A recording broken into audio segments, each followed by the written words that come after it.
So let's do the second part of this. And I was like thinking about this, which is like, I think at the beginning I said this is an otome game. And honestly, you can date girls in here too, so I shouldn't have said that. But I don't know, I think I was just thinking about like she being female, and I was only thinking about the guys in the first part, so I was not even like remembering that you actually have girls in here too. To if it's the LGBT community too. Um, another thing about like one of you asking me in terms of like the winds of change. I haven't finished that one yet, but I am almost finishing. I'm like 20 hours in. Um and I'm at the final act, and I'm enjoying it. I'm liking it. Although let's face it, there's a lot of inconsistencies in there.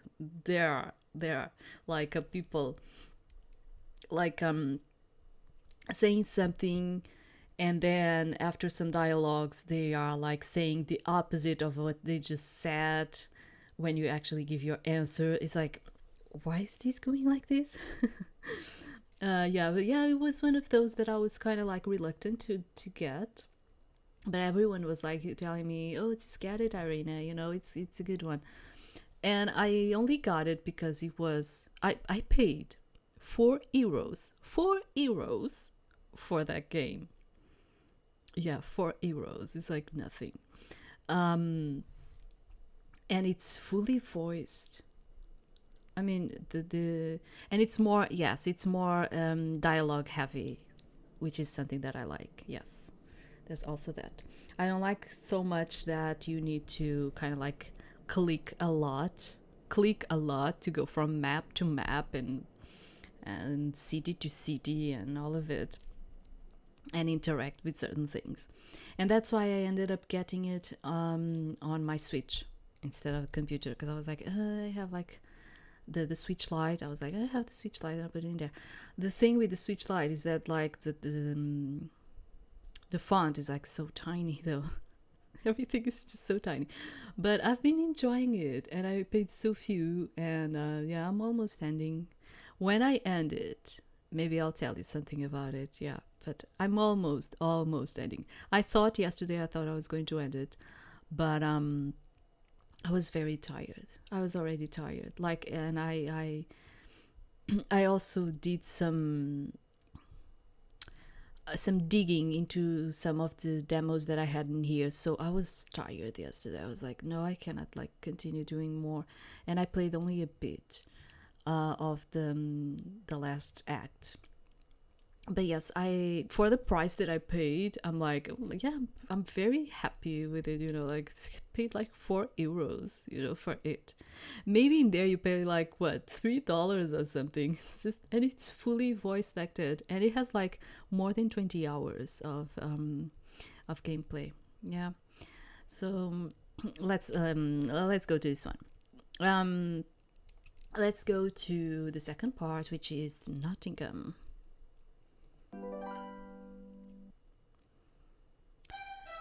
So escape in the night. Okay. Good evening, my lady. We will be right outside if you need anything. With that, the door to my comfortable Nottingham Inn room closed, and I was free to hatch my escape plan. I've been busy since I decided to flee my arranged marriage. Tiptoeing to the corner of my room, I opened my dowry chest and shifted the contents to reveal the supplies I'd hidden under a false bottom. One workaday outfit so I wouldn't stand out on the streets of Nottingham. One set of false papers naming me Lady Anne of Tewkesbury, a lesser noble fully qualified as Lady Chamberlain.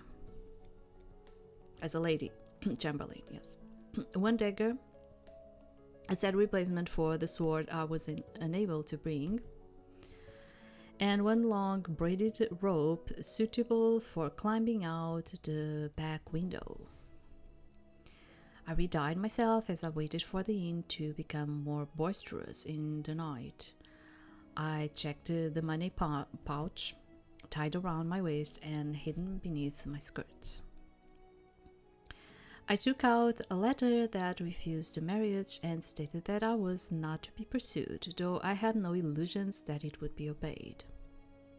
At least my father and Lord Geoffrey would know my wishes. I placed it carefully on the end table. I secured the dagger in the sheath at my belt and stowed my papers in a button pocket. I tested the rope for weaknesses or frays. There were none. I checked out the window to see a sheltered alley that would hide me well. Good. Let's just check here. Yeah, it is. Okay.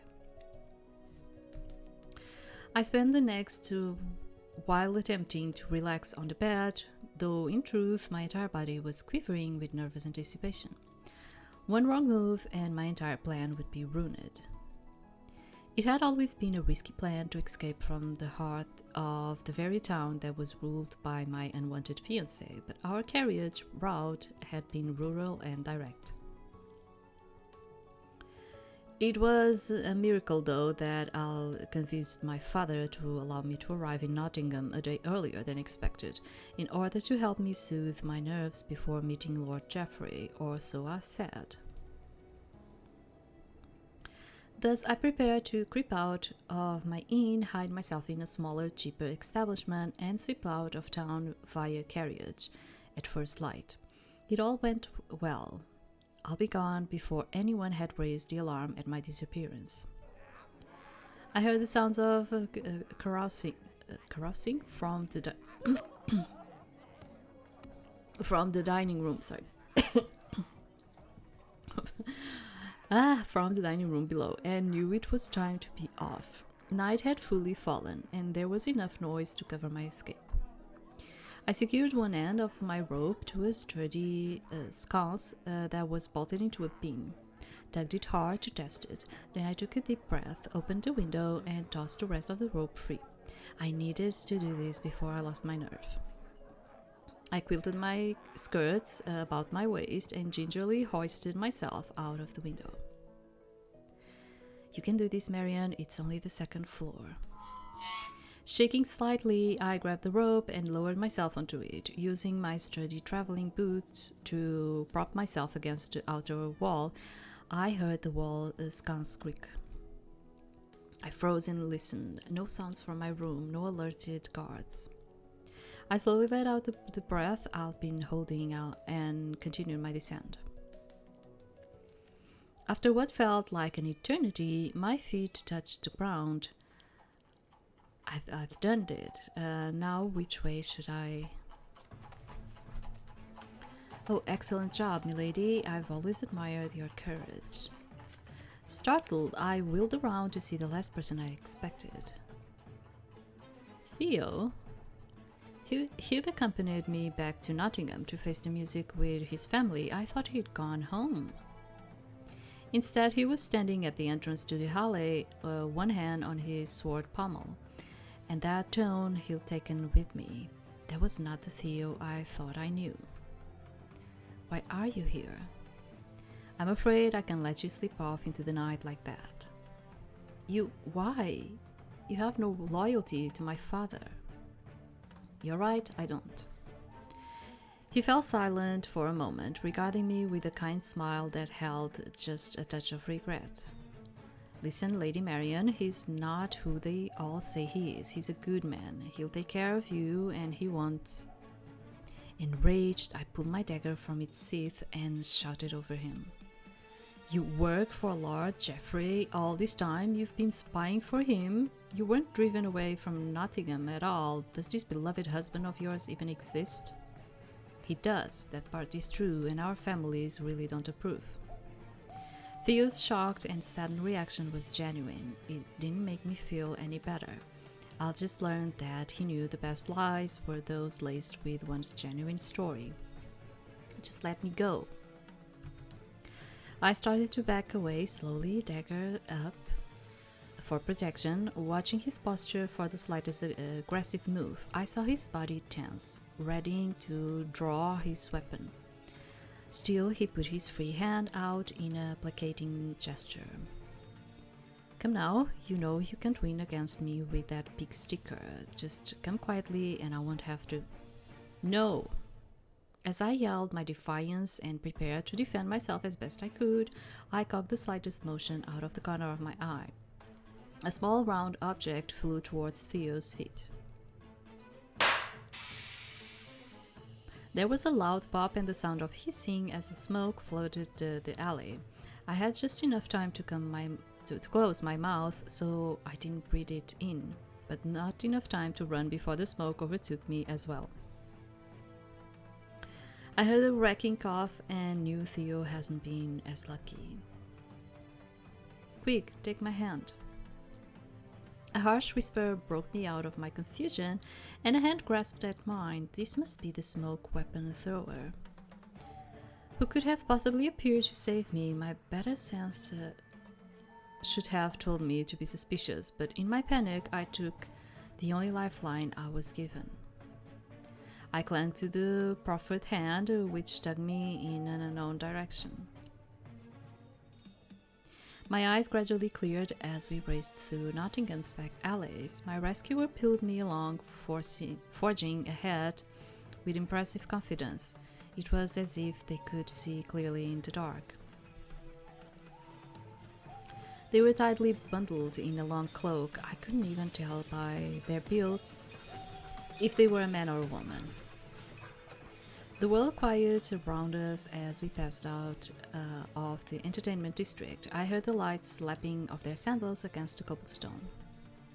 I began to feel nervous that this unknown person was leading me so far afield. I tried to slow down, but they didn't seem to get the hint. I tugged backwards on their arm. They slowed slightly and turned their head. I saw the dim silhouette of a shadowed face. We can't stop yet. He'll be after us soon. He'll set the whole guard on us. That urgent half whisper didn't give me any information about where we were going. I had no idea if I should trust this person or if by following along I was simply jumping from the kettle into the fire. I was rattled by the revelation that Theo, one of my only friends, hadn't been a friend at all. Striking out on my own with a guard on my tail would be risky, but perhaps it was for the best. We know Theo is with the sheriff. If this took us away, it wouldn't make sense. It wouldn't make sense, but I don't know. You never know. But it wouldn't make sense that this person would get us to the sheriff, right? Unless he was waiting for a promotion or something. I don't know, but it wouldn't make much sense. I don't know. So let's just trust and see where this takes us.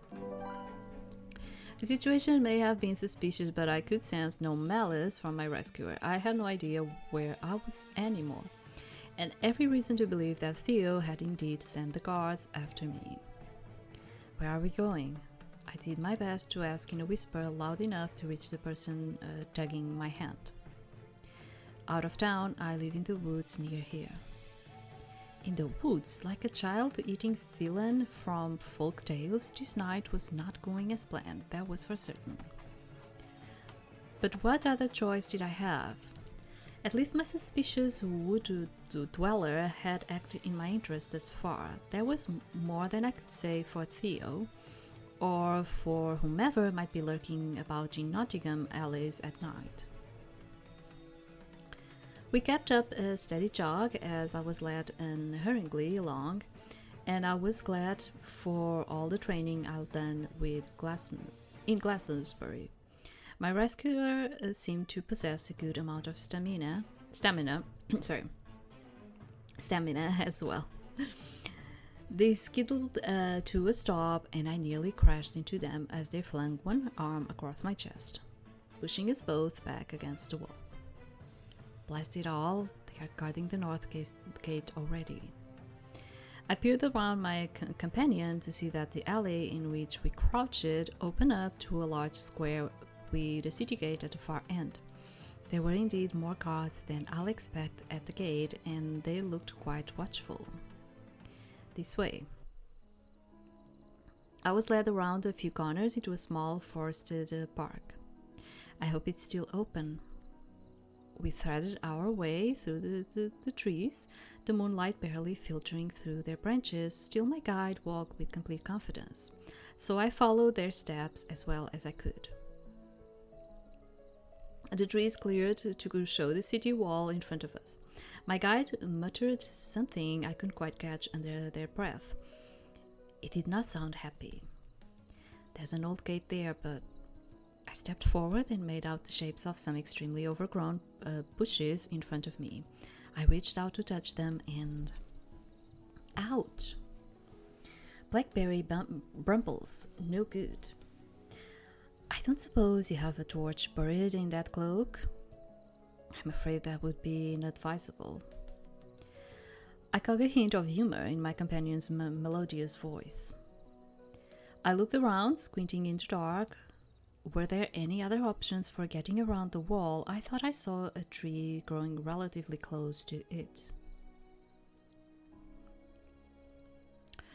I imagine it was only a matter of time before Nottingham guard remembered this hidden way out of the city. I needed to be decisive.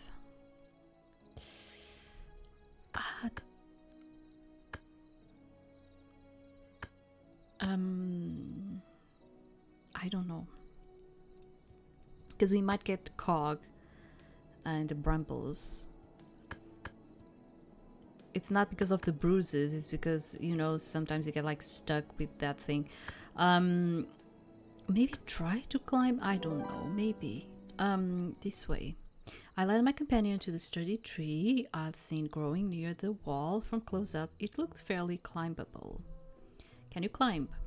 Yes, I think. I chose to interpret that as a vote of confidence for my plan. My rebellious childhood was about to bear fruit. Follow me, all right?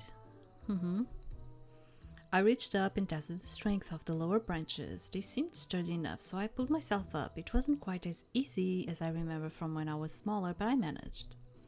I climbed a bit higher and watched as my companion struggled into the tree. Sandals didn't seem like the ideal footwear for a grip against the bark. Still, they made it. I heard them exhale sharply. Will you be all right? Don't worry about me, this is a good idea. All right, tell me if you're having trouble. I carefully picked my way up the tree, untangling branches from my skirt from time to time. At one point, I heard a tearing sound and a mumbled expletive below me, but no complaint. Finally, I reached a sturdy branch that stretched over the top of the wall. My arms shook as I felt the tree tremble under my weight, but I managed to shimmy out far enough to drop onto the wall. Yeah, I like a lot of narrative, and it's like it's readable. It's readable, but sometimes it's the way the sentences have a composition in itself. It's like putting like the verb in here or in there that kind of makes it feel more ancient, and that's why I'm like, maybe it will not fit for everyone, every type of audience, especially if you're a non-native. Okay. I crouched on top of the stonework as I watched my companion struggle up onto that final branch. How do I get over there? See that big branch? No, to your left. Yes, that one. Crawl out onto it, then jump onto the wall. I began to lower myself down the wall so that they'll have room. All right, I can do this. Wait, not yet. It was too late. I saw them barreling towards me in a flurry of quivering branches. They leaped down from the tree, completely out of control, and bowled me off the wall. Time seemed to slow down. I felt myself falling, and my wide eyes took in the sight of the darkened figure above me, limbs flailing, yelling something incomprehensible. We thumped to the ground, and I felt the singularly unpleasant sensation of the air being knocked out of me. I landed on my rear, thank goodness, but my companion had crashed down on top of me. I gasped and wheezed as they hastily scrambled off of me. The world was spinning, and I must have been hallucinating slightly because my companion's hood had fallen, and for a moment it looked like their hair was glowing. They hastily replaced the hood, apologizing all the while as I fought to fill my lungs with air. Oh, I'm sorry, I'm such an idiot. I've never done anything like that before, and are you okay? I held up one hand to signal that I needed a moment. They gently clasped my shoulder, offering me support. Maybe we should have gone through the mumbles, it's not mumbles, right? It's brambles. Brambles. I think it's brambles. Oh my god. After a few painful minutes, I managed to get my breathing under control. It's alright, it was an accident. I sucked in a large gulp of air and felt my thought pattern return to normal. So you're out of Nottingham. What now? Who are you? A friend, I assure you. Let's be on our way and we'll talk once you can have a seat. You don't look in the best of shape. I'm so sorry. It's alright, I'd rather be a bit roughed up than captured by Lord Geoffrey's men. Thank you so much for your assistance. Our trek through the woods was fairly uneventful, save for the low, throbbing pain in my stomach, legs, and shoulders.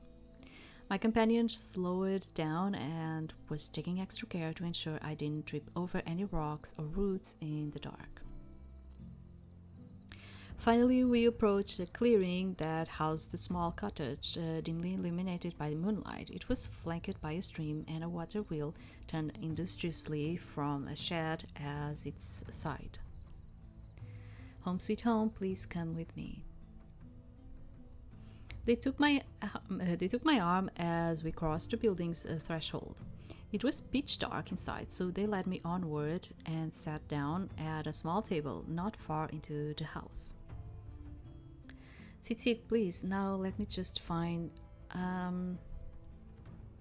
heard a clanging sound and an oil lamp sputtered to life, illuminating my rescuer at last. Oh, illustration in progress. Okay, sketch version. Only a few times in my life had I met a person whose looks drew me in, making me catch my breath with wonder. This was one of those times. The person before me looked like a living work of art. Although I still couldn't tell if they were a man or a woman, I loved the balance of their features, their elegant brows, high cheekbones, and an ever so slightly mischievous smile. Oh yeah, I told you that you had like two women, but maybe it's not two women, because for them, how should I say it? I don't have illustrations in here. So I was looking at the name and I was assuming it was two women, but maybe not. Maybe we have like a person that is a transgender in here. Okay, maybe it's that. Because I only saw the name and I was like, maybe it's a woman, you know? Or perhaps it was simply the energy they exuded that suggested they were very comfortable with themselves. The fact that their hair was indeed emitting a light lavender glow barely even registered. Either way, I felt a stab of embarrassment as I realized I was staring wide-eyed at my rescuer. My appreciation of their form was wearing with my worry that I'll mistake their gender and say something unintentionally offensive. Welcome, Fatebreaker, you'll be safe here. Fatebreaker, the question whipped through my head as I tried to act like a normal person and not a flustered fool. Sorry, I do find a dramatic rating is useful in my line of work. You are clever, mysterious, fashionable, or perhaps Nibirian. They dragged out the vowels in Nibirian with dramatic flair, seeming to expect a frightened response. Yeah, maybe you'll say like Nibirian. We can say it like that. It's fine. Nibirian. It's just that, as I say, like you open the I, and we usually do not open it. We say it like ni. We don't say it as I. And in most languages, this type of I, we read it as E. in most languages we read it as E. And that's why I was like, maybe it's Niberian. But if you want me to say Niberian, we can say it. It's fine. They dragged out the vowels in, I don't know, Niberian with dramatic flair, seemed to expect a frightened response. I knew that for many Avalons this would be the face of the enemy, but that wasn't what I'd been thinking. You're not my first Niberian. I don't even know if they are going to put something in here.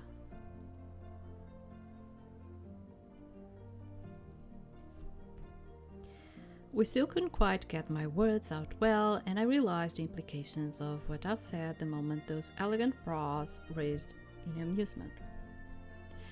I mean, no, not like that, but I'm sorry, what should I call you? Yeah, see, like, I thought it was a girl because of the name, like Misa. I would say like Misa.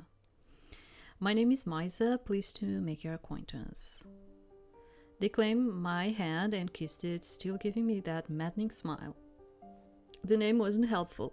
They were really going to make me ask it, weren't they? I'm so sorry, are you a man or a woman? I squeezed the question out, double speed. I'm sure my face was beet red in embarrassment, but they merely chuckled in response. It was a lovely, gentle sound. Oh, that, you can say I walk between. I paused in thought. We Avalons were taught that the world was composed of opposing, balanced forces, light and shadow, human and fae, man and woman. And yet I knew all too well that it was impossible to fully fit into ordered categories in that way. I was a woman and happy to be so, but my preference for so-called masculine activities had caused me no end of trouble. Yeah, for instance, in here is very... I already told you, in my language it's very hard for you to have a neutral gender. You do have it, like with the day and eat, and like it's more neutral.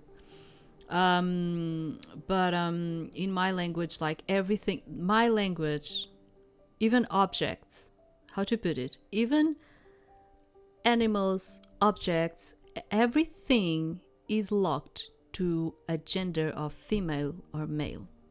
Yes, in my language it's like that. Like there's no neutral in there. No neutral.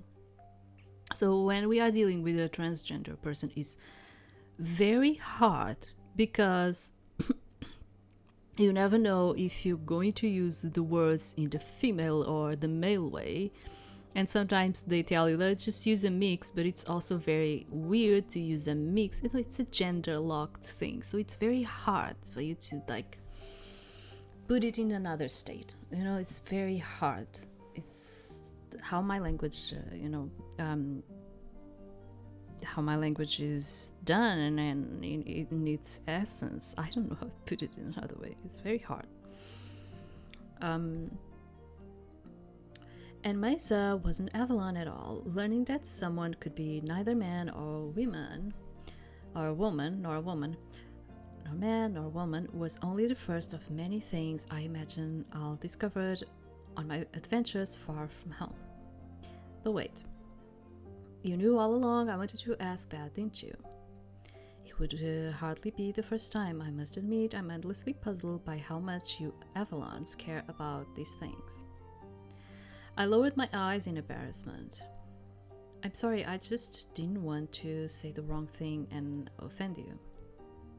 It's alright, I apologize for having a bit of fun at your expense, milady. Hi, yes, I'm Lady Marion of Glastonbury. It's good to meet you, and thank you for everything. Oh, but you shouldn't thank me yet. Mesa bustled away and started rummaging through the kitchen. They returned with a basket full of medical supplies. I caught the scent of alcohol as they rubbed some kind of substance on their own hands, then reached into a small pot to get some ointment. It smelled a bit different than druidic poultices I was used to.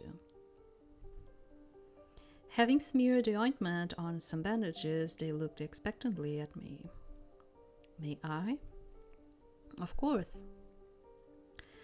I was used to the administration of servants and answered automatically, but quickly realized that this person was decidedly not my servant. Once again, I felt myself flushing in embarrassment as they lifted the hem of my skirt and deftly applied the bandages to my abused legs. The touch of their long, gentle fingers made my pulse speed up once more. I'm sorry, you shouldn't have to do this. It's my absolute pleasure. Thank you for your assistance at the wall. I'm good at many things, but I admit that physical pursuits are not counted in their number. Oh, you are welcome. Yeah, like a lot of things for us, it's like, for instance, beach for you, for instance, beach for us is female. Ocean for us is male. Yeah, it's like that for us. Yeah, we always put a gender lock to everything. We put a gender lock to every word that we have.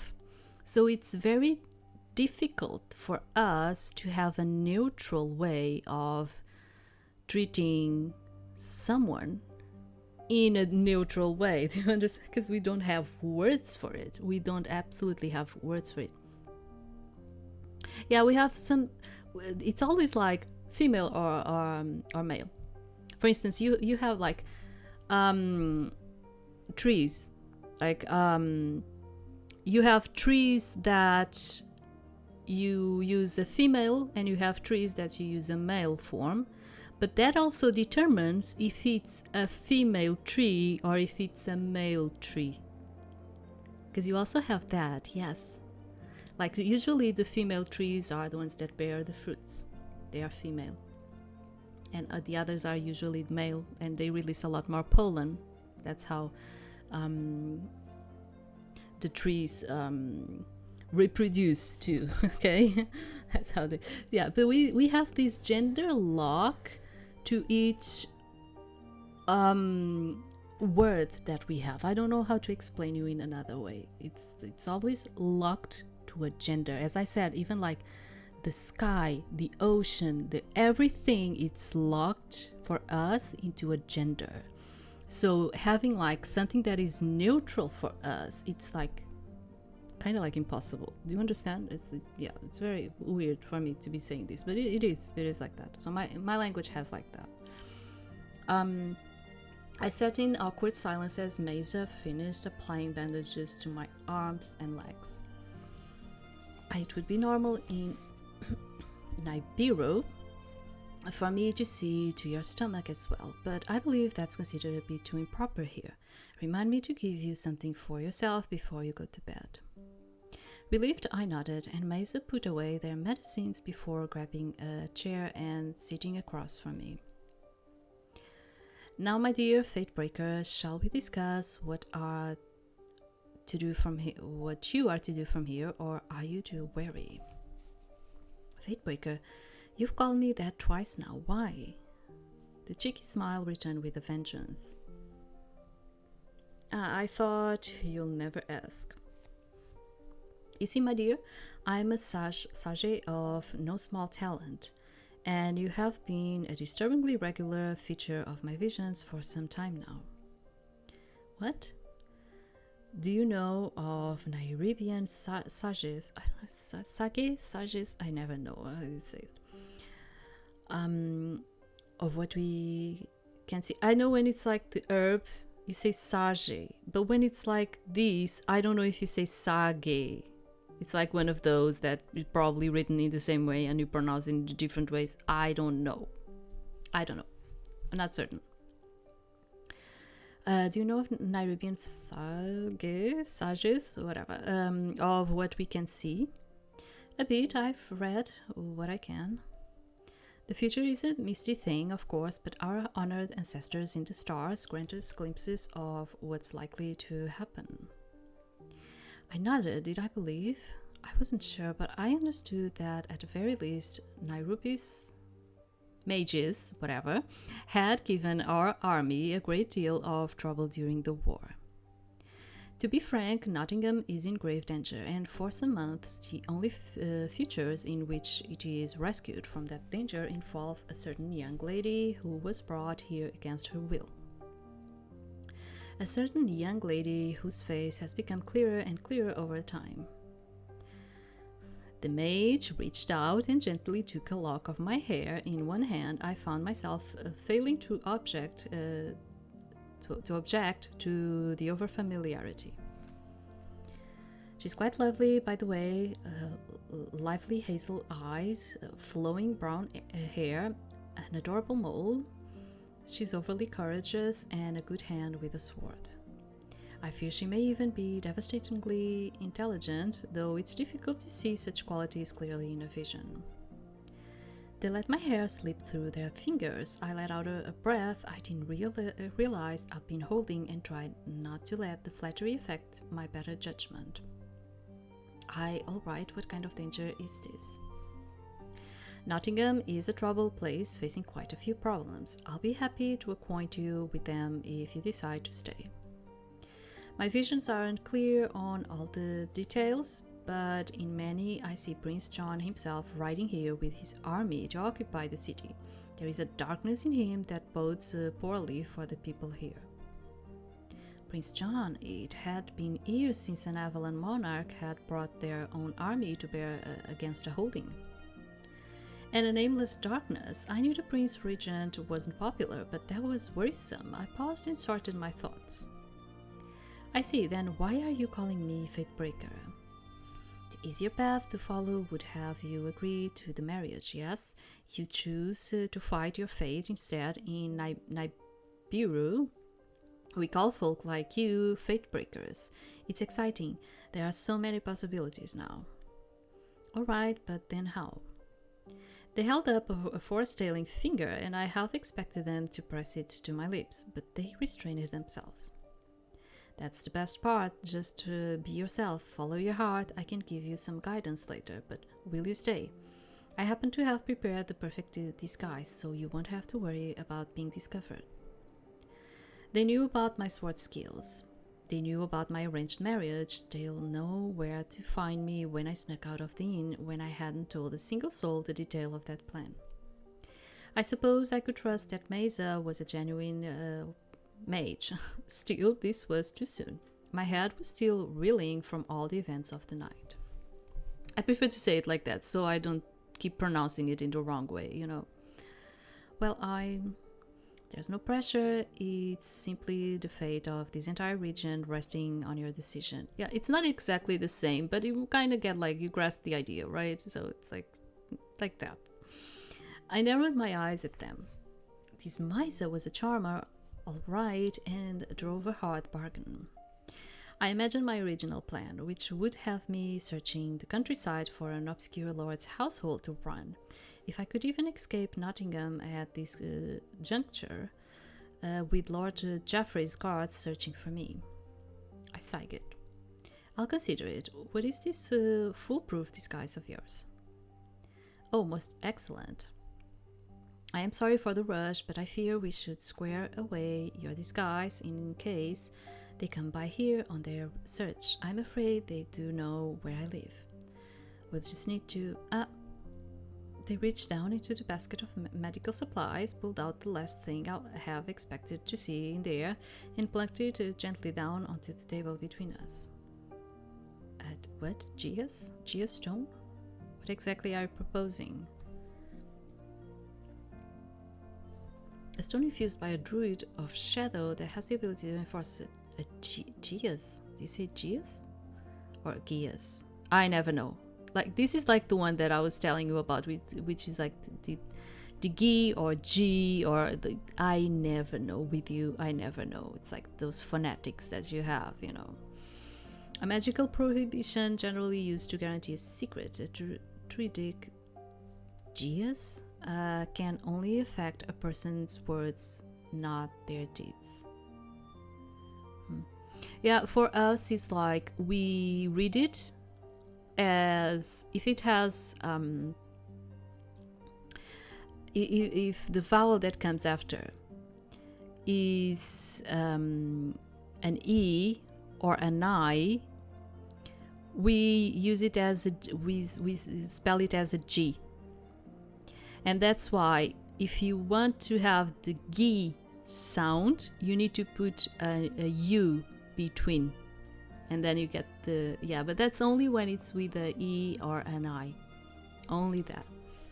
So we have this, like, this is what I was telling you about, which is like in my language we have rules in terms of phonetics. Like only when this happens you say it in that way. With English it's like, oh, sometimes yeah you read it like that, other times you read it like another thing.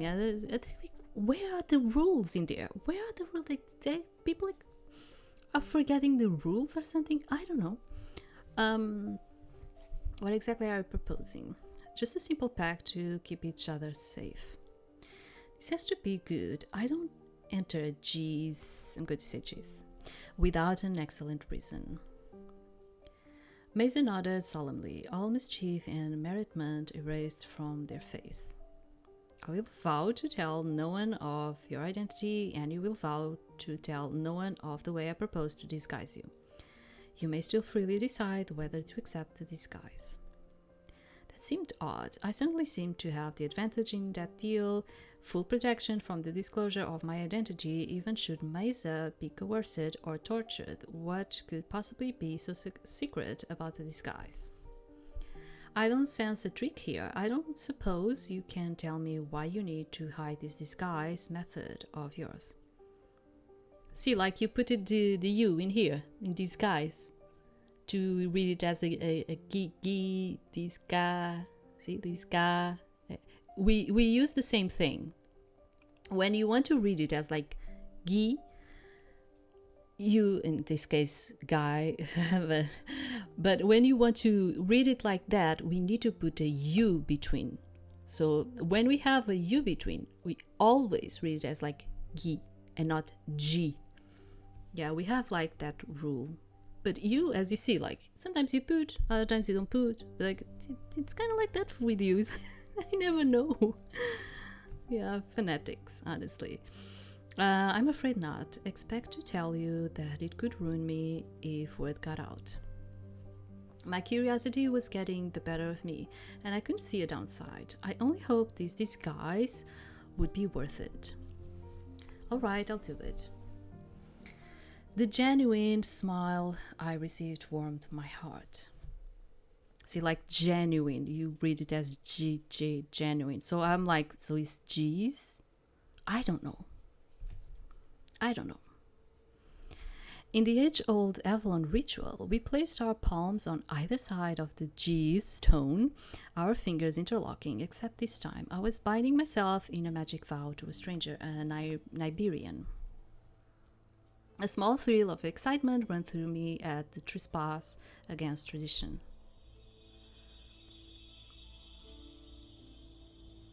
Do I need to click on something in here? No, I don't. The stone glowed, and I felt the druidic magic with which it had been infused flowing through my hands, up my arms, and into my body. We spoke the words with solemnity, careful not to introduce anything extra that could cause a magical loophole. I, Marion, was not to speak of Maze's abilities where anyone else could hear of them. And Maze was not to speak of my true identity to any other living soul. It was a gentle tingle that settled into my mind with deceptive softness. In truth, the cheese was like an iron binding. It is done. I nodded. Mesa took a deep breath. Now my offer, Lady Marion, if I may, I would like to shapeshift you. You what? Mesa waved their hands to forestall my panic. It's not permanent, I promise. There's a command. You can shift back anytime. I stared. You're not just a sage, I don't know. Is there a difference? I need to understand this. Sorry that I'm taking so long with this one, and I don't even want to. But like, I need to understand if there is like a difference in sound with this. But I only get the herb thing, and the herb I know is sage. But when it's like this, I don't know if you say it into yeah, I'm not going to find it like this. Like I don't know if you say it, if you pronounce it in the same way. And I don't want to be like calling this person a herb. Do you understand what I'm saying? Ah, complicated. Mais a look to sheepish. You've read a bit about my country. What little I could. You're one of the 13 great mages of Nibiru. Nobody else can practice shape-shifting magic. I recited a fact, dead voiced with shock and confusion. What are you doing here? The 13 great mages were Nibiru's greatest treasure. It's been like I'm having a really like the second part is killing me. They weren't even allowed out of the royal palace compound, much less able to take up residence in a town the next continent over. Yeah, but I told you, remember that at the beginning I was like, I'm going to have a hard time pronouncing things in here. Yeah, I told you at the beginning. I ran away from the Red King. I would not be used as a tool to slaughter innocents. Red King. What the heck is this? A common nickname for the previous king of Nibiru, Nazarathus, who orchestrated the Niberian invasion 7 years ago. He was deposed by his own people who rebelled against the draft and the high morality rate of war. Okay. I've been hiding here, but then when he was overthrown and the war ended, right when it might have been safe to return, you saw the visions of danger of me. Yes, and the people here have been good to me. By and large, welcome me, let me stay even when Niberians became the enemy. Well, there were arguments, but anyhow. They shrugged off that tangent and looked me in the eye. Lady Marion, will you transform? Not even that man we run from this evening will recognize who you are. You can stay here safely and save Nottingham, perhaps even all of Avalon. I still don't understand why I'm supposed to be important. I'm not marrying Lord Geoffrey. My false papers say I'm just a minor noblewoman. I'm nobody now. My dear, if there's one thing I've learned as a mage, it is that nobody is nobody. Their kind eyes were my undoing. I wanted adventure, hadn't I? I wanted to live my life on my own terms. Maybe this was my chance. And besides, I'll run away from an unwanted marriage, not from my responsibilities as a noblewoman. If Nottingham needed me somehow, would I be able to forgive myself for leaving it to suffer? Probably not. All right, I suppose we should do it now. What should I do? You, my dear, simply have to sit back, relax, and clear your mind as much as you are able. I will channel the energy, but your form will come from you. Perhaps it's a you that you've been curious about. Perhaps you will look a bit like someone you respect. You may imagine a form or let it come together from your deeper mind, whichever you like. I nodded, a bit frightened, but intrigued nonetheless. All right, go ahead. Maisa moved behind the chair in which I've been sitting and put a hand on each of my shoulders. Close your eyes now, just relax. I closed my eyes and tried to clear my mind. As my thoughts drifted, I found myself picturing a walk through the woods with my best friend. Evelyn was so many things I desired and admired. I saw her so clearly, with her gorgeous white blonde hair, her fuller figure, her flawless skin.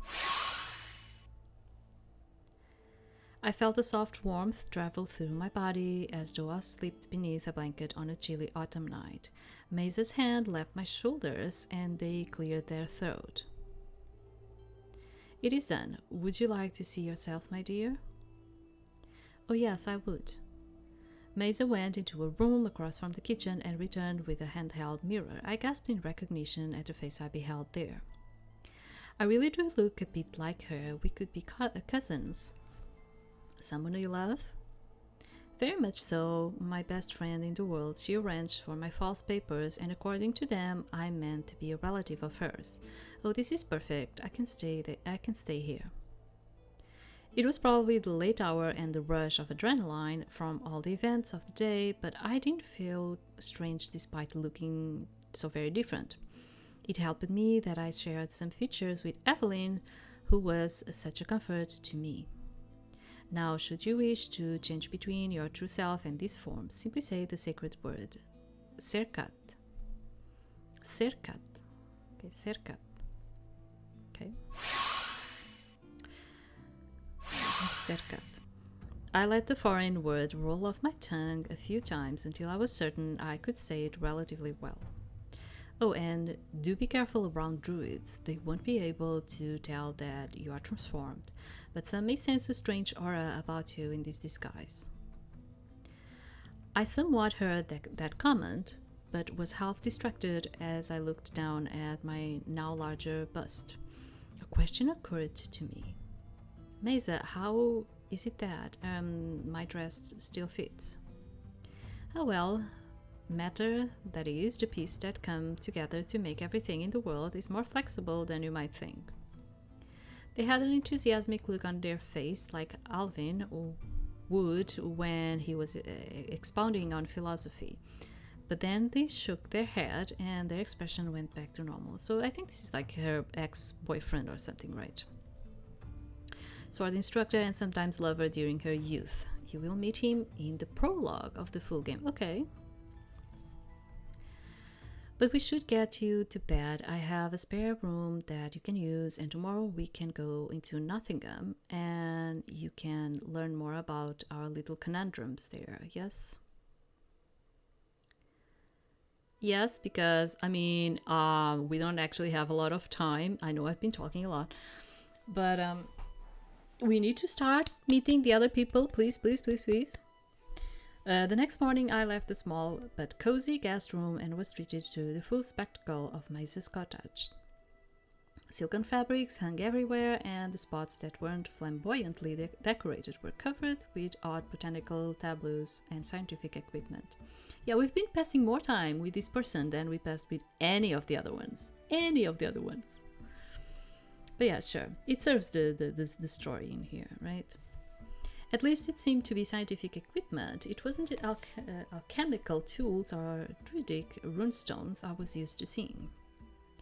It did feel a bit awkward walking around in a different body, but I was excited at the prospect of being able to leave my old life behind.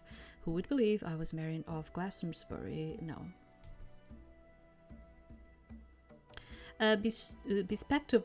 Bespectacled Mesa fed me a lovely breakfast of scones that they'd been given by a client as payment. I love scones. I love it. With a bit of like jelly, and jam. Say like jam, right? Yeah, I love it. Once we were full of baked goods and light conversation, they suggested a plan for the day. I thought perhaps we could let you get acquainted with the town for a few days and then do a reading that will help you decide what you wish to do next. That sounds like a good plan. You should call me Lady Anne when we are about. A good assumed name. I believe there are 5 Lady Annes among my clients alone. We smiled at each other and began to prepare for the day. Some hours later, my eyes swept over Nottingham's bustling marketplace. I'll never before been able to enjoy a market on my own without an entourage of guards and a queue of merchants trying to make deals with my household. It seemed so much more fun this way. Secure in my anonymity, I took my time browsing stalls, examining trinkets, and appreciating the local produce. I didn't see anything unusual at first, but slowly some odd details caught my eye. Several merchants had their money boxes displayed prominently at the front of their stalls. The boxes were secured with heavy locks and chained to the stalls themselves. Even stranger, those merchants did not seem able to go into their boxes for change. Why in shadow would anyone want a system like that? It's like to keep things more accounted for, like accountable. I do presume because of the taxes and all of it. Yeah. I also saw an unusual number of guards patrolling the marketplace, though they didn't appear to be on the lookout for thieves. They seemed far more interested in talking to the merchants and saw money changing hands. Were they taking protection bribes, and if so, protection from what? I was near a kitchenware stall when an even stranger scene caught my eye. My senses, haunted from years of being wary of assassins and other suspicious figures, drew my attention to an old man with an uneven gait. He was walking slowly into an alley not far from where I was standing. Some distance behind him, a young man was leaning against a wall, watching his progress while pretending to nonchalantly scan the marketplace. I took on similar stance, pretending to browse the pots and pans while keeping an eye on the young man.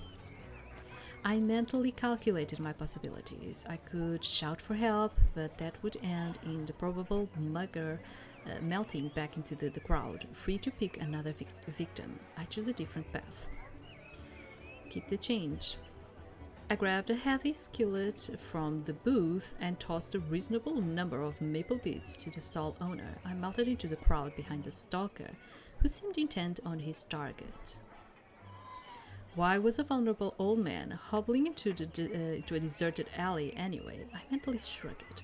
People did stupid things all the time. It was probably an ill-advised shortcut. I returned my attention to the man I was tailing. His hands were still in his pockets. His right arm was tensing up. I sped up so I could get close enough to pursue him. He split off from the crowd and entered the alley. I pressed myself against the corner of the nearest building, peering cautiously out at the stalker. The old man was some distance away, but when his pursuer pulled out a knife, I decided it was time to spring into action. I raced into the alley after the attacker. He heard me and turned at the last minute, but it was too late for him. My skillet was already swinging through the air. His eyes went wide as he saw his inevitable doom approach. I brought my weapon down on his head with a sickening clunk. Phew! I had not expected that sound. It was far less heroic than the mighty clang I anticipated. The mugger let out a sharp cry, then crumbled to the ground unconscious. Multiple footsteps echoed through the alley, and I found myself surrounded by guards. Where had they come from? They didn't touch me, but they fenced me in. The old man turned around, dropping the hood of his cape, and to my horror, I saw that he wasn't an old man at all. He straightened up as he approached with a gait that was less unsure but still somewhat uneven, and I found myself looking directly into an all too familiar face. The man I'd just knocked out had been stalking none other than my erstwhile fiancé, Lord Geoffrey of Woodthorpe. He was as handsome as his portrait had made him out to be, but the expression on his face was far more severe. Rot and ruin. He muttered angrily. "Take him in." He ordered the guards, pointing at the man I'd felled. "I will deal with this one." I gulped. Lord Geoffrey grabbed my upper arm, none too gentle, and pulled me deeper into the alley. I knew better than to resist. He let go once we were completely alone, and I backed up against the nearest wall. His glare was enough to pin me in place. "Papers," he commanded. I stared, my mind a whirl. "Your papers, woman, show them to me." Wait, I needed to pretend I didn't know who he was. What gives you the right to ask? The question came out as a pathetic bleat, but that was probably for the best. His expression grew even more furious.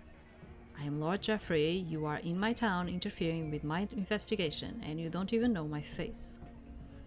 I trembled in only half-feigned fear and rifled through my pouch, producing my forged papers.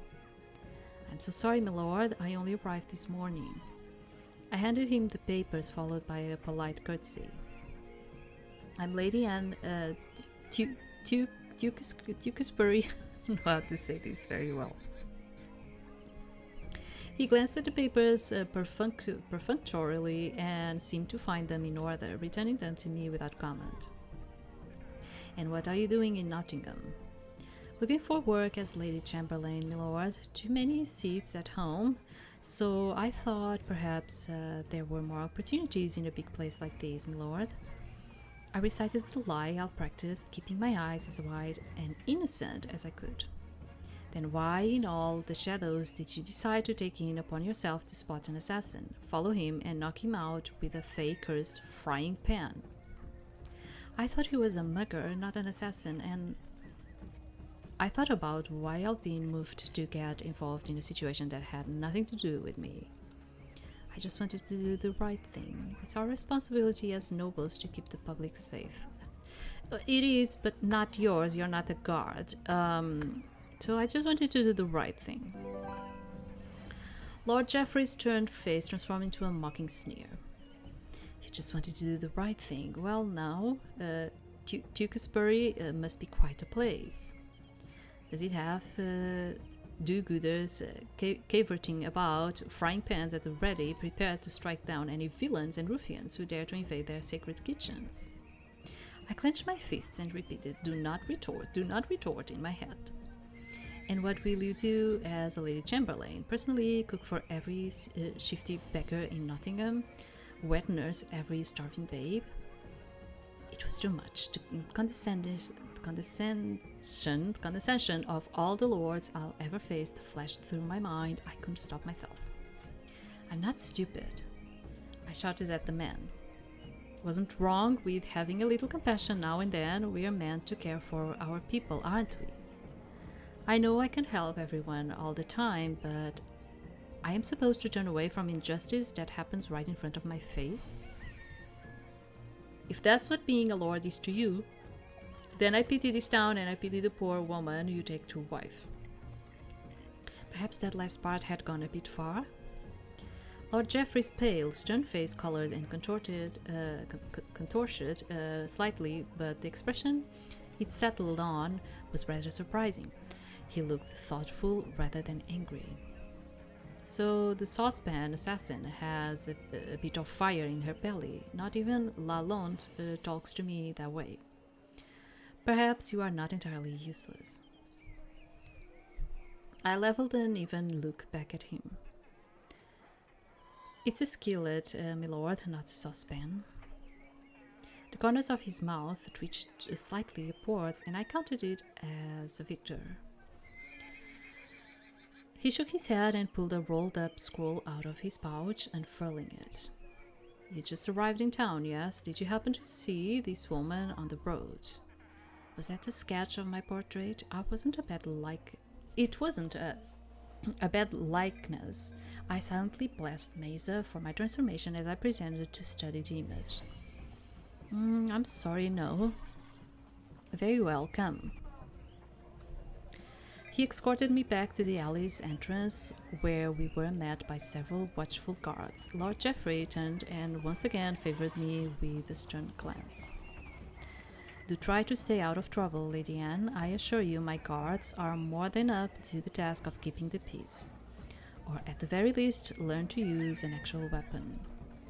I know how to use actual weapons, but won't the guards take affront to a woman with a sword belt? He frowned, considering my question. I consider it a shameful waste of resource for any man, woman, or children to avoid using their talents because of idiotic prejudice. You should have the right to protect yourself. If any of my guards hassles you, tell them to take it up with me.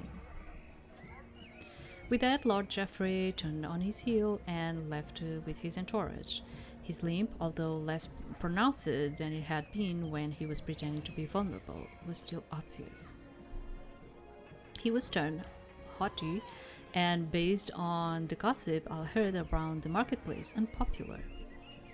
Still, that last sentiment had been laudable, and I suspected it was hard-won. Perhaps he was not as much like my father as I had feared. I turned my eyes away from my unknowing fiancé's departing bag and noticed that everyone nearby was staring at me. Right, I was just being pulled out of an alley by Nottingham's notorious lord. I ducked my head and shuffled back into the crowd as well as I could. That evening, Maisa and I discussed my adventures in the marketplace. I transformed back into my normal self, which left me feeling a bit more relaxed. After telling them about my encounter with Lord Geoffrey, I asked about the strange cash boxes I'd seen attached to the stalls. Ah, yes, so I presume you know about the increased taxation. I nodded. It has hit Nottingham hard, and many of the local merchants and crafters are having none of it. The old Lord Nottingham shifted the entire burden onto them, you see, leaving the nobility free to spend lavishly. He was a rather nasty fellow, if you ask me. Lord Geoffrey says he hopes to remedy the situation, but he's done little since he took over. In the meantime, many of the wealthier commoners had been shorting the taxes. He solved that problem by indenturing the worst offenders. All the money in those boxes goes to Lord Geoffrey first. I gasped in shock. Indenturing them? I understand they were skirting the law, but that's a step too far. I agree, as do many in town, but I am certainly prudent about my taxes as a result. It's a crude but effective method. Can they not simply leave? I understand he'll have confiscated their papers, but surely there are ways. The Druidic orders support Lord Geoffrey. Those who are indentured must surrender a blood sample to them so they can be tracked. Not to mention the guard. Yes, the guard, some of them seemed a bit off. Thoroughly corrupt, bribe-taking, thuggery, not coming. After a while of like rolling and rolling my tongue in the ear, rolling and rolling. No, it's not coming. No. Villainy. I don't know whether Lord Geoffrey is involved in it, but it certainly doesn't help his image. Sometimes I cannot. You roll your tongue constantly, and I reach a point where the words are not coming. It's not coming. I've heard he's mockingly called the sheriff by those who say he's not a legitimate lord, just a trumped-up lawman. This was a rather large promotion in his status after old Nottingham and his son were both killed in a revolt last year. A revolt? My, Nottingham is quite a place. Maisie smiled ruefully at my sarcastic remark. Yes, it was ultimately put down, but a remnant survives. It's run out of Sherwood Forest, south of here, by a deposed lord named Marion of Glastonbury. He's quite popular with the commoners, though few are brave enough to support him openly. Mesa, what have you gotten me into? If I were Lord Geoffrey himself, I'll hardly know how to pick apart a mess like this. But you are an extraordinary woman, are you not? Hard. Think of yourself as sort of a linchpin of destiny, my dear. I doubt you'll solve Nottingham's problem on your own, but somehow your actions will be the crucial piece that keeps Nottingham from falling into chaos. And chaos will be what brings Prince John and his army, I suspect. It seemed that was the best answer I could get for the time being. That night, as I lay in bed, I thought about the man I had met that day. Lord Geoffrey was a conundrum. He was ambitious, obviously.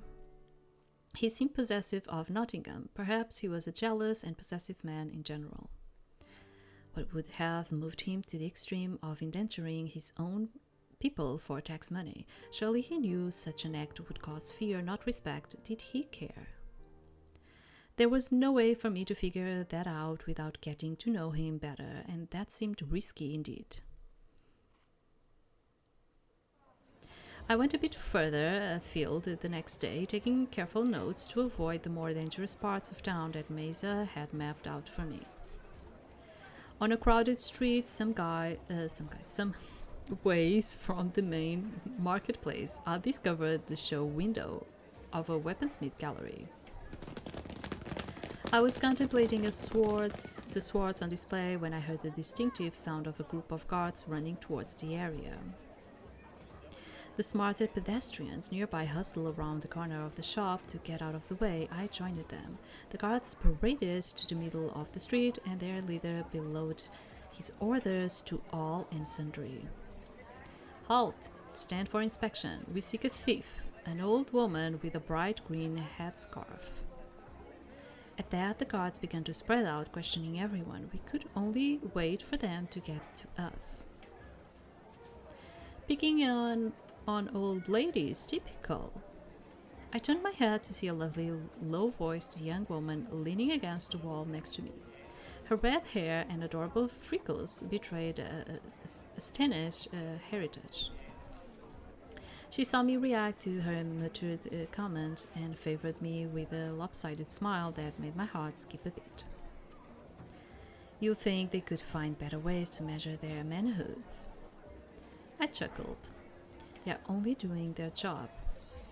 She gave me an appraising look. I don't suppose you've ever had to wonder where your next meal came from? I haven't, that's true. When you're hungry and everyone treats you like dung on their shoes, you start worrying less about who owns what. And the guards, they don't do a whole lot of guarding when it comes to the small folk. I glanced around before answering. The guards in question were still working through the crowd some distance away, repeating old woman and green headscarf as they went. Nobody near us seemed to be paying much mind to our quiet conversation. Very well then. It shouldn't be that way. Nobles are supposed to. Aye. You must not be from around here if you think supposed to and actually do are the same thing. I'm not from around here, but what do you know of all of this? You look rather well dressed and well fed yourself. I've done what I need to do, cutie. The good thing about a place like this is there's chances to move up in the world if you're lucky, smart, talented, and maybe a tiny bit ruthless. She grinned, but it was far too cute a grin for me to see any malice in it. That's good for a newcomer like me to hear.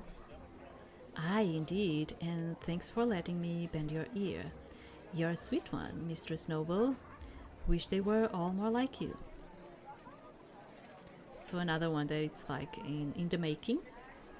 As I pondered that contradictory nickname and wondered how exactly she'd known I was a noble, she moved in and gave me a kiss on the cheek. And she's putting the freaking scarf around us. Are you noticing? Yeah. It lingered too much to be merely friendly, but I didn't particularly mind. Her lovely hair grazed my collarbone, and wait, well, was that her hair or something else?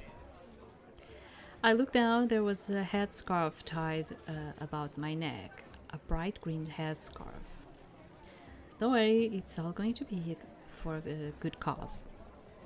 I heard, rather than saw, her say the words. Out of the corner of my eye, I caught a brief flash of red hair disappearing around a nearby corner. Panicking, I reached behind my neck and struggled to untie the scarf before anybody noticed. It was too late. An irritated-looking guard stomped over to me. And where did you get that, missy? He jabbed a meaty finger at the scarf I was trying to untie. I knew that whatever came out of my mouth next was just going to sound like a terrible excuse, but I had to try. I suppose the truth would do. A lady was talking to me, and then she distracted me and tied this around my neck. Oh, really? It's true, sir. I saw this pretty lass being bothered by an unsavory sort. That wasn't exactly how I would have described what happened, but others piped up to confirm the man's observation. When the guard asked if any of them had seen where she'd gone, they all shook their heads in denial. And you, missy, did you see where she went? I hesitated, though about the thought about the reputation of these guards and what the thief had just said to me. Yes, she used me as an scapegoat, but could it be that she was honestly helping the people who were neglected by these very same guards? I could help the red-haired stranger despite her deception, or refuse to allow her charm to sway me. I hate people that try to fool me. And of course, it was a good cause for her to escape, but I hate that, so she's going to take it. Point the guards in the right direction. The thief was admittedly quite attractive and had been a lovely conversationalist. She was. She was very pretty and all of it, but I hate that. And I say this even if it was a guy, I would point. I am like that. I hate people that try to deceive me. I freaking hate that. But it seemed that had all merely been a gambit to use me as a distraction. I saw her run around that corner. I pointed the guards in the right direction. A small part of me hoped they wouldn't find her, but I also worried about theft as a solution to the social ills facing the city. She seemed to be doing well enough. Couldn't she find another way to help people in need? The first guard remained, still looking a bit suspicious. All right, you'll be coming with me to answer a few more questions. Ah, yes, this man had no idea of my status. I straightened up and put on my most injured expression. I most certainly will not. I am the Lady Anne Tewkesbury. It just doesn't come like I need to read it better before I say it. And I will not answer a summons save from Lord Geoffrey himself. I produced my papers with a flourish, and after a quick scan, the guard went on his way with an apologetic bow. As well he should. I'll help it as best as I was able. That sorted, I roamed around the area for a while longer until I heard the town bells chime mid-afternoon and decided to return to the marketplace to reunite with Mysa. As I approached Mysa's fortune-telling tent at the back of the marketplace, I noticed a small crowd of people had gathered to watch some kind of commotion. I threaded my way through them and saw a large, angry nobleman yelling at an unperturbed-looking Mysa. "Where's my wife, you rooted moggy?" I winced at the common slur used towards Iberians, but I couldn't hear what Mysa said in return. I moved my way to the front of the crowd. Probably dress like a lady to lure them in and seduce them, don't you? Where have you statched her? Tell me. Nearly all of my clients remain quite happily married, I assure you. Perhaps you'll consider that the problem is you, not me. Oh dear, Mysa. That was not going to calm him down in the least. The man's face turned from angry red to a near purple shade of rage. How dare you? Do you have any idea who I am? I know you beat her.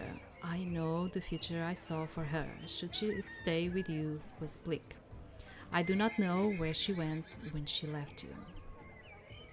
Hisses of shock reverberated through the crowd. No true Avalon man would be violent towards his wife or children. It was considered the ultimate act of cowardice. Lies. You must have stolen her away to resort to such accusations. I doubted Mysa was lying, but in this case, the truth was a dangerous thing to tell. The man now looked frantic as well as angry. He was pounding one fist into his empty palm, but Mysa did not shrink back one bit. They struck a courageous figure in the face of the noble's rage, but it looked like violence was imminent.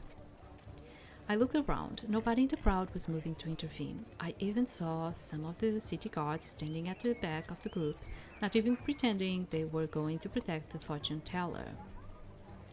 It looked like taking action was up to me. I needed to choose the right path of action to assist Mysa before they got hurt. Maybe I should put like another save in here. It's taking so long and I'm not saving. Yeah.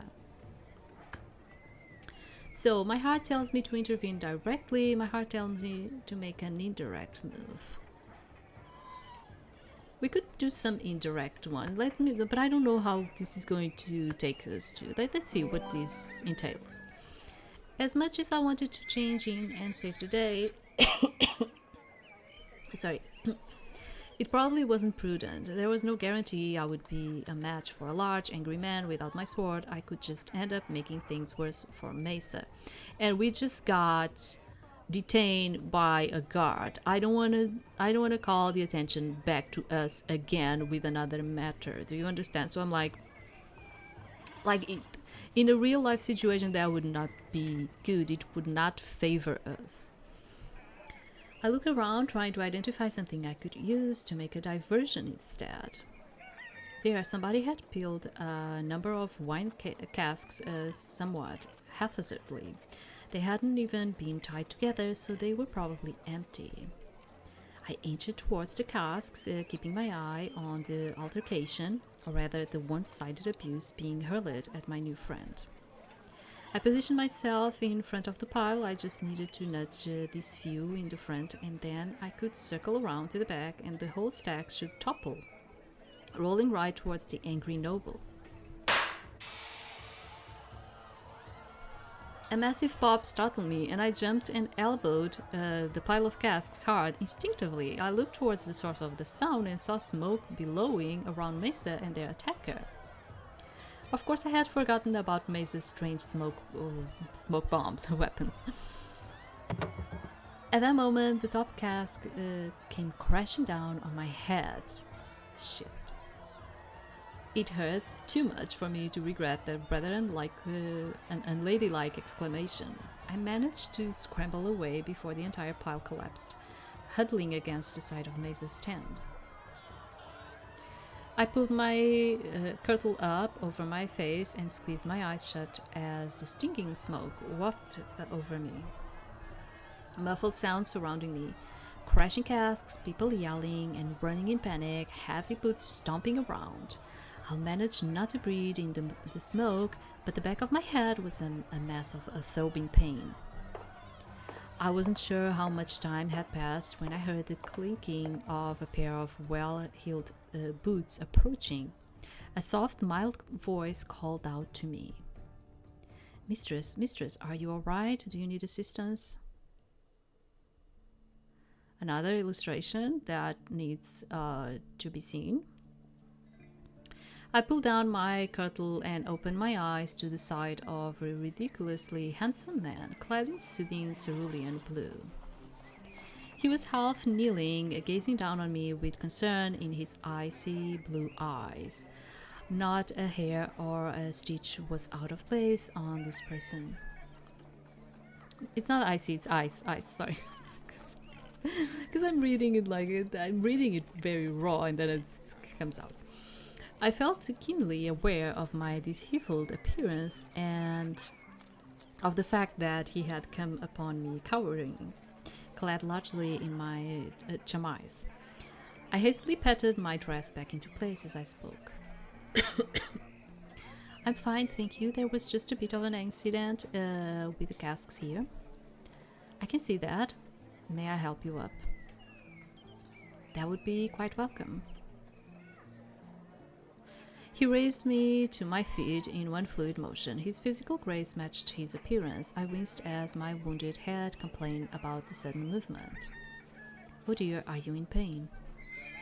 I just took a bump to the head. Nothing a bit of rest can't fix, I'm sure.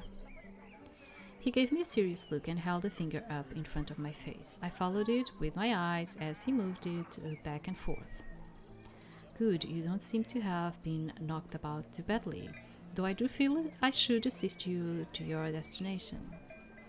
Actually, you may be my charge in the first place. Do you happen to answer to a Fatebreaker? Mesa had sent him, along with a message that he could be trusted. Clever. Yes, I suppose, but you can call me Lady Anne. Enchanted. He kissed my hand in greeting with just a perfect amount of pressure to set my heart beating faster. Whoever this man was, he was extremely well versed in the gentlemanly arts. This is a French name. Guy Lalonde. Chevalier. Chevalier. I meant to embody positive social government and judge minor. Okay. And the French use the same thing that we use. that I was telling you about, saying it as like a J or not. It's the same thing. If you have a U in there, it's like G. If in this case, if you didn't have a U in there, it would be like G. Yeah, it's like that. We use the U to determine which type of sound you are going to make in here. Yeah. And this is I know you have like a guy in there, like, but this is no, it's not the same. This is a French name, Guy Lalonde. At your service, your friend is waiting for you at the north gate. Shall we, or do you need more rest? The thing is, supposedly, what's the name of the other one? Oh my god, Mesa. Supposedly, Mesa told us that this guy was someone we could trust, but he's a confidant of Lord Jeffrey's. At least that's what it says in here. So, okay. A Chevalier, he did have a British accent, didn't he? I stared for a second, my jostled mind attempting to explain his presence in the city so far from his southern home. He presented his elbow encouragingly to me. Ah, yes, I'm fine. Let's go. I took his proffered arm, feeling at ease due to his bearing and manner. In the aftermath of the fight and the smoke, there were confused civilians and busy guards hustling around in every direction. This man served as an oasis of cool assurance, an unreasonable, good-looking oasis. Why did I keep meeting beautiful people in these ridiculous circumstances? Yeah, I think like every character in here, like they are all very pretty, without doubt. They're all very, very pretty. And I'm talking about like women and men and all of it. We began strolling slowly out of consideration for my condition, and I spoke up to shake those silly thoughts out of my head. So, what is a Chevalier doing up here in Nottingham? Crown business. I fear I can't say much more. Really, I didn't know the Crown was sending British Kingsmen about its business in Central Avalon. He favored my skepticism with a mild smile. Skilled, landless vessels are in short supply since the war, you know. And what is a noble lady such as yourself doing here in the company of a mere fortune teller? Oh, he was sharp. I've left my home in Tewkesbury, looking to be a lady chamberlain. Mesa was kind to me when I met with some trouble on the road and offered me a place to stay. I have limited resources, large family, you know. I smiled hopefully at him. I was getting used to that first part of the story, but I rather had to rush to make up the second part of the spot. The Chevalier looked steadily at me, but I couldn't read what he was thinking. I suppose that sounds somewhat probable, though I must say it was impressive to see how you protected yourself against that strange smoke weapon, almost as though you dealt with one before. You intrigue me, Lady Anne. I swallowed nervously. Oh, no threat intended. I don't mean to pry. After all, we all have secrets, don't we? I nodded, feeling a fair bit less at ease than I had moments before. This man had just warned me that he was not to be trifled with. His mild manner, while doing so, made the warning even more effective. Still, he quickly switched to a more innocuous topic, and I began to breathe easy once more. We strolled on in silence, punctuated by the occasional small talk, until we were nearly to the north gate. Misa wasn't difficult to spot from a distance, pacing and twisting their hands together while their purple robes fluttered behind them. The Chevalier slowed down, and I somewhat reluctantly released his arm. Our conversation, despite his veiled threat, had piqued my curiosity. I wanted to learn more about this man and his mission. I assumed it was related to the troubles in Nottingham, which I also hoped to investigate. It was possible we could be allies or enemies, of course, though I hoped that my own desires were in line with the Crown's. Either way, his looks, manner, and obvious intelligence had drawn me in. For now, though, I needed to get back to the business at hand. Many thanks for your time and assistance, Sergei. I curtsied, an act I've been performing my whole life. It felt awkward in comparison to Guy's effortless grace. You're quite welcome and well met. I have a feeling we'll meet again. There are whispers on the wind that a rather substantial Lady Chamberlain position will be opening up in Nottingham soon. He gave me a spare yet gorgeously executed half bow and went on his way. A Lady Chamberlain position, he couldn't mean no, that would be ridiculous. I shook my head and hurried over to relieve Maisa of their worries. You look fried. Did something happen? Maisa ran their hands over my face in concern, heedless of the judgmental look we were getting from people in line at the gate.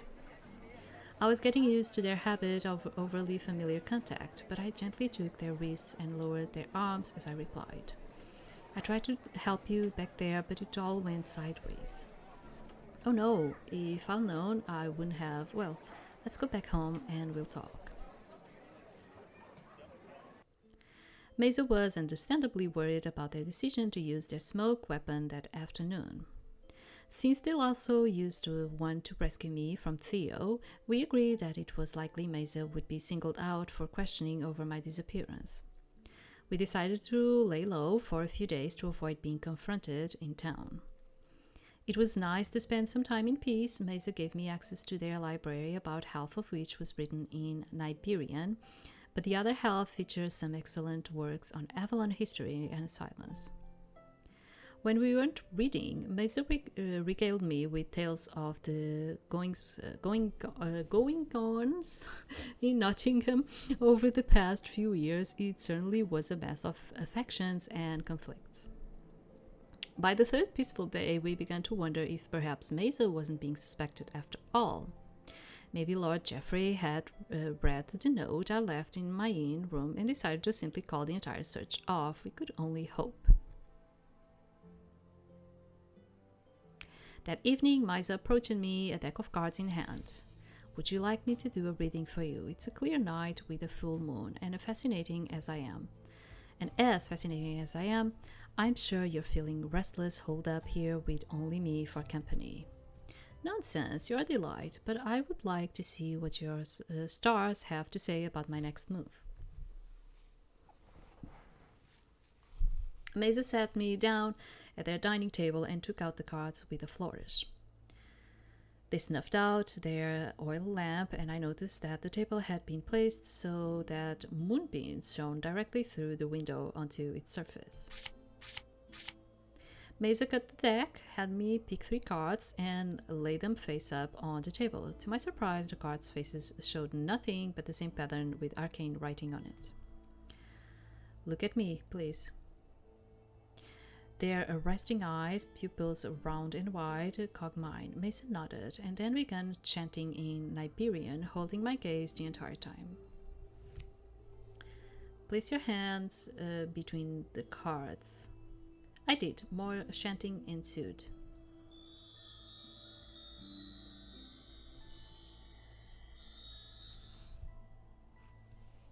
To my amazement, colors began to swirl on the blank cards. I almost started in surprise, but Maisa's supply hand held mine in place. I forced myself to breathe regularly and watched as the colors formed into full images. If I had been skeptical, he says like this. If I had been skeptical about the Iberian religion before, I was much less skeptical now. Excellent, now let's see. They relit the oil lamp and we examined the cards. They depicted an armored Iberian figure wielding an avalanche sword, a dual-faced character listening to something against a wall, and a person who appeared to be performing magic of some kind. The cards had titles, but they were in Iberian, so I couldn't understand them. Mesa pointed at the first card. The knight, that seems quite in keeping with your nature, my dear. You could choose to be a protector for the people of Nottingham. The second card is the spy. Yes, with your skills, infiltration and powerful household would be a good way to effect change. Mesa turned their attention to the third card. Their brow furrowed for a few moments and they spoke haltingly. I'm not entirely sure here. There's a bit of a cultural barrier. This is a version of the death card. It's not what you think. It's usually a card for those who cause or experience great change. But I think the person is meant to be a druid. You're not a druid, are you? Not in the least. Well then, give me a moment. Mesa put their hand over the card and their eyes unfocused. A soft glow shone between their fingers as they concentrated. Then out of nowhere they gasped and flicked the card off the table entirely. That is not acceptable. If you follow that path as you are almost certain to perish. That doesn't sound good, no, but then why? I was interrupted by the sound of bells ringing by the front door. Someone's coming, quick. Circut. I hastily shifted into my Lady Anne's form. A few minutes later, there were 3 short, sharp knocks on the front door. Is that the guard? They knocked like the guard. Mesa looked terribly nervous, so I took it upon myself to answer the door. It was not, in fact, the guard. Lord Geoffrey was standing at Mesa's threshold, and he was entirely alone. I stood there, stock still, speechless. Lady Anne, I would speak with you. I found myself unsurprised that he wasted no time with pleasantries. Lord Geoffrey, welcome. Please do come in. Mesa had rallied upon seeing a distinct lack of guardsmen, and I opened the door wider to usher the Lord of Nottingham inside.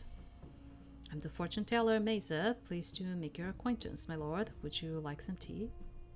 No, thank you. I'll not take much of your time, but I am pleased to meet a fellow. What is it they call us? Yes, Moggy. Lord Geoffrey's lips twisted with dark sarcasm. Oh, I heard the rumors of your heritage, but I thought them baseless slander. Mesa's return smile was rueful. Surprisingly, these two appeared to be a match for each other. My mother is Iberian, so I fear it's all true, though I have never had the privilege of visiting the land itself. At any rate, Lady Anne? Yes? I recall from our first acquaintance that you are looking for a Lady Chamberlain position. My eyes widened, so Sir Guy's rumor was true. Yes, my lord. It seems we have an opening, one that's been rather difficult to fill. Frankly, I could use someone who isn't already wrapped up in local politics. Would you be willing to take a challenging assignment? I assure you it's the best offer you'll receive in Nottingham. I had the feeling that challenging assignment was an understatement. With the high tensions Mesa had described between Lord Geoffrey and the local nobility, and I was more than aware diplomacy was not my strong suit. Still, the image of the spy from Mesa's card danced in my imagination. Yeah, I was thinking about that, like the spy card. I am quite flattered by the offer, my lord. May I have some time to think it over? I would prefer an answer on the morrow, in person. A powerful lord's preference was an order, of course. Lord Geoffrey reached into his doublet, pulled out a wax-sealed scroll, and handed it to me. A summons presented at the gate. Yes, of course, if I decide to take you up on the offer. I mustered up a look of mild defiance. I was not about to let him assume I would simply take orders without due thought. He shot me an amused look in return. I look forward to working with you, Lady Anne. With that, he turned on his heel and walked out the door. It was as though a storm had swept through the cabin, leaving confusion in its wake. I watched him walk a short distance and mount a piece of darkness that solidified into an impressive black great stag, and then he was off. I turned around and saw Mesa with their hand over their mouth, stifling laughter. Mesa? I'm sorry, he's just so... I don't know. My host broke down in a fit of giggles, and I soon joined them. When Will finished laughing, I sighed and stared at the summons as though it were about to come to life and bite me. Now, what am I going to do? Well, my dear, I do believe we have your spy option covered. You'll be well placed there to learn about Nottingham and make some changes. I know, but I just run away from the man. Might we look into the night for argument's sake? As for that, I do have an idea. By all means. It's something I've been thinking about. It might not look in on the surface, but Nottingham is becoming a battleground. Lord Geoffrey is determined to collect his taxes come blizzard or high water. Robin Hood's rebels do their best to steal those taxes back and oppose Lord Geoffrey's men. But what becomes of the people cog in the middle? I see so many horrible visions, Marion, and I wonder perhaps with a worthy swordswoman like you by my side.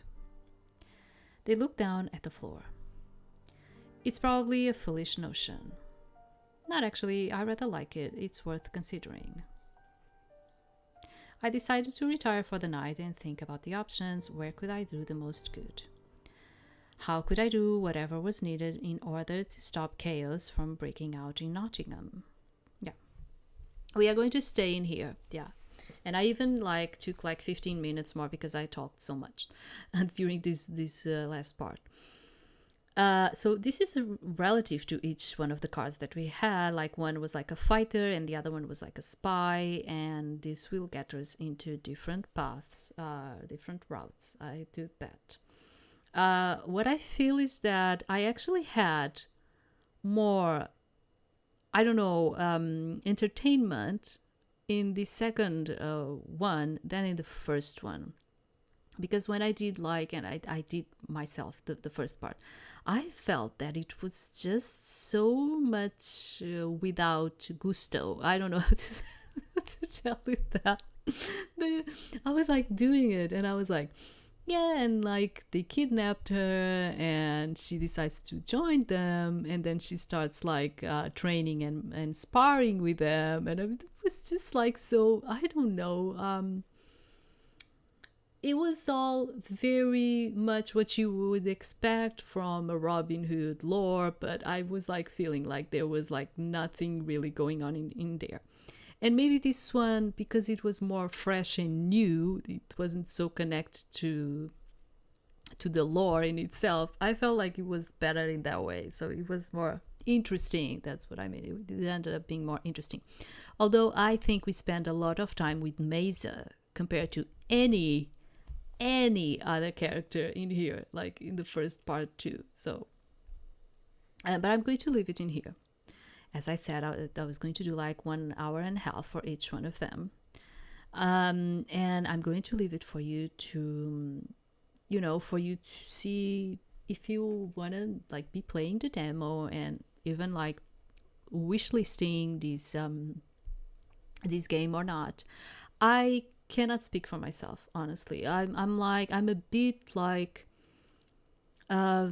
maybe with time I'll think about it. For me it's more like that. Maybe with time I'll think about it, because sure, it's well written, and the characters are very pretty and all of it.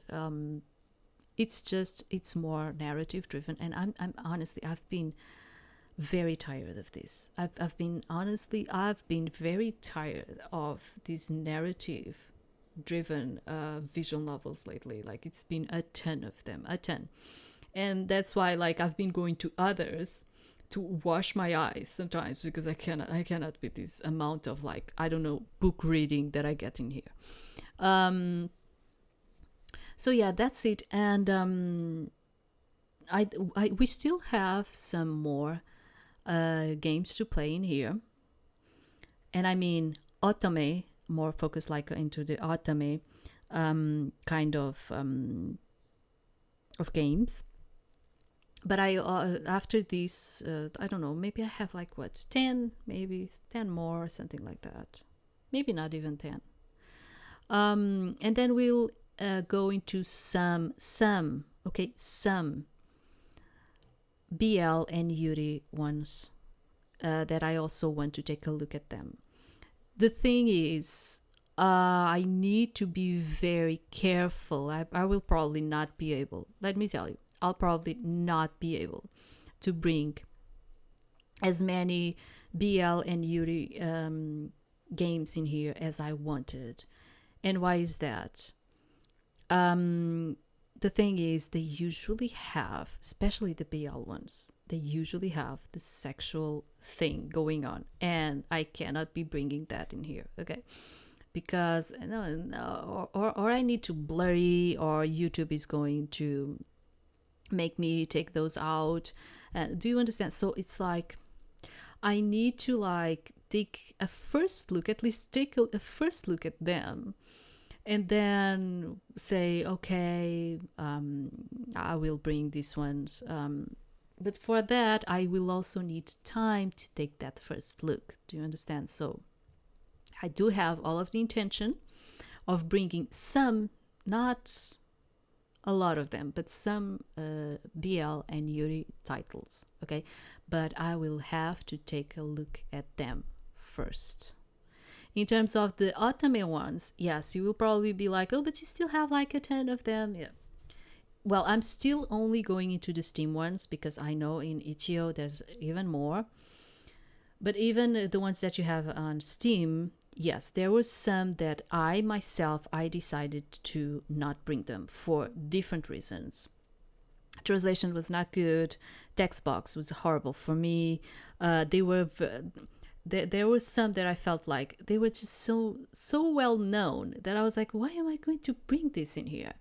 You know, like, it makes no sense. Another thing is like those that are kind of like fully voiced. I'm like, if they are like fully voiced, why am I bringing them in here? You know, I'm in here to actually be like narrating and reading them with you. So it's kind of like, you can't just play the demos yourself because you are hearing them anyway. So if I kind of feel like it's real need for me to be doing that, you know.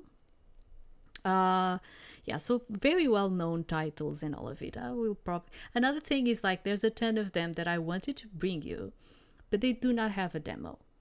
And if they do not have a demo, it's kind of like, or I really like them and I kind of want you to take a peek at them and we just do a little bit, and I have them, you know, and I have them, and I want you to like take a peek at them, or otherwise, you know, cannot do nothing about it because I don't even have the consent from the developers to be, you know, doing that. Even though I'm just putting a little bit, I don't have the consent, you know. So there's always that. So tomorrow we'll see. I only have kind of sad for me, but I only have like demos that are actually kind of like this one, which is like long ones right now. Yeah, I saw it and I think most of them are all long ones. So I'll see what I'll do with the other ones, if I'll play them fully or not. But we'll see it. For now, that's it. I'm going to leave the link in the description for you if you want to continue the demo and see more for yourself. As I said, expect 3 to 4 hours in each part. The Nottingham or the Sherwood, expect like that, like 6 to 8 hours at a total of the demo, okay? And that's it. I'll see you tomorrow. Thank you very much for being in there. Thank you.